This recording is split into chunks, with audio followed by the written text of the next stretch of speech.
keep watching. It's going to get good in season three. Well, it's this thing that people have where they tell you to keep watching something because in episode eight of season two, it gets really good. It really, really annoys me because honestly speaking, if something wants to engage you, it should engage you straight away. Hopefully in episode one. Breaking Bad is a great example of a show that just maximizes its potential in the first episode. We're immediately thrown into this guy's life. We're immediately then brought into this guy's life. We're immediately shown this guy's backstory. And then we're immediately given a bit of a cliffhanger to bring us into episode two. Yeah, bitch! Nowadays, it seems that because of streaming services, don't want to blame them for everything, but definitely this is definitely a streaming services issue. People now will just passively watch a TV show and they will keep on watching it and watching it and watching it and watching it. And then they'll go, actually, this actually isn't going anywhere. And the reason for this is very simple. Streaming shows don't typically tend to cancel TV shows. No, I'm kind of contradicting myself because I'm saying streaming shows and TV shows at the same time, but you know what I mean. There are films and there are TV shows. So every time I say TV show, I mean a streaming show. Duh. So yeah, back in the old days, networks would probably cancel a season after 10 episodes if the ratings aren't doing so good. Nowadays, with streaming services, because they want content, they will keep this show going and going and going. This means now that writers typically write and write and write and write without purpose, which means that yes, by season two, episode eight, you might actually finally get somewhat of a cliffhanger, somewhat of a hook that keeps you hooked on. And then someone you know will go, keep watching season two, episode eight. That's when it gets good. Only a few days ago did James Gunn come out and say that writing nowadays is bad.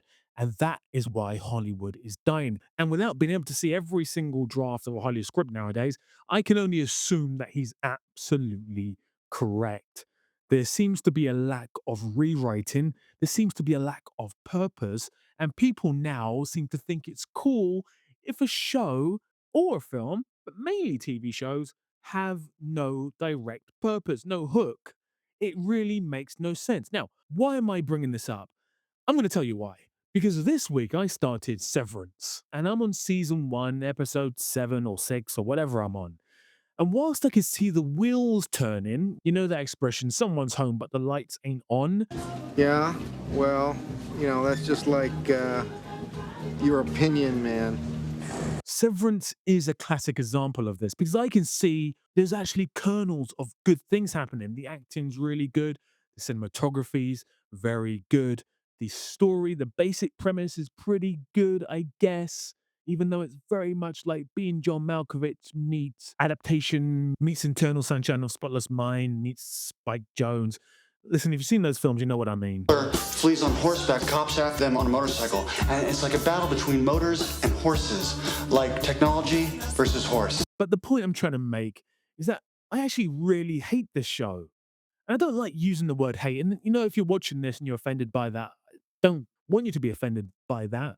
And I don't really mean hate. I'm being overly enthusiastic, really. It's nothing to hate. Like it's not bad. It's just really slow and cumbersome and really going what seems nowhere. And I've had so many people tell me the show is wonderful and amazing and brilliant and one of the best TV shows ever. And I'm just not feeling it. Now, there's nothing wrong with that. There's nothing wrong with me not liking a show. It doesn't mean I'm right. It doesn't mean I'm wrong. But what it does mean is that's how I feel right now. I feel like this is a classic example of a show that knows it's on Apple, it's Ben Stiller, it has a stellar cast, and it knows it's not going to get cancelled. So it's just taking its time to get to the point. Now, me as a creative myself, I would love the freedom of being able to make something that doesn't have the pressure of being potentially cancelled after one season or 10 episodes or 5 episodes. It must be a liberating feeling, but there needs to be some form of measures where people feel the pressure to actually deliver some form of entertainment within at least 2 to 3 episodes. I personally would say the first episode, you should be fully hooked. And unfortunately, this problem has extended to film. I love to watch a movie, and I turned on my Amazon account, which is where I typically find the latest and greatest movies, and it's just nothing to watch. Now, maybe I'm being a bit of a snob. Maybe there's some amazing independent and world cinema that I could watch, and maybe I'm being a little bit ignorant. Okay, but put those to one side for a second. What about the studio films, which is the staple of Hollywood cinema? There's nothing to watch. There's literally nothing to watch, which means that 3 to 4 months ago, there was nothing to watch. And if you think about what's at the cinemas now, there's nothing to watch. Now, of course, there's 28 weeks or years later, whatever it's called. And I wasn't really a fan of the first two movies anyway. They were fine. So I'm not exactly jumping off my seat to go and watch this particular film. Love Danny Boyle, probably top three, top five best British directors ever. But I just honestly, I'm not enthused for this. And Superman's coming out soon, and I'm kind of enthused for it. Fantastic Four is coming out soon. I'm kind of enthused for it. Like, James Gunn is absolutely right. And the problem stems from movies, and it fully shows its ugly head on TV shows, where actually nowadays, if someone doesn't say to you, it gets better in season three, then something's probably wrong. Anyway, in the comments, let me know what TV shows right now are really good after the first episode, which TV shows get really good in season three, and tell me if you agree with me. Do you think Severance is overrated? Do you think films and TV are fine nowadays? Whatever it is, let's have a debate in the comments. If you're going to shout and scream, I'm not going to reply to you because prior to a few recent videos, I was doing that, arguing with people in the comments.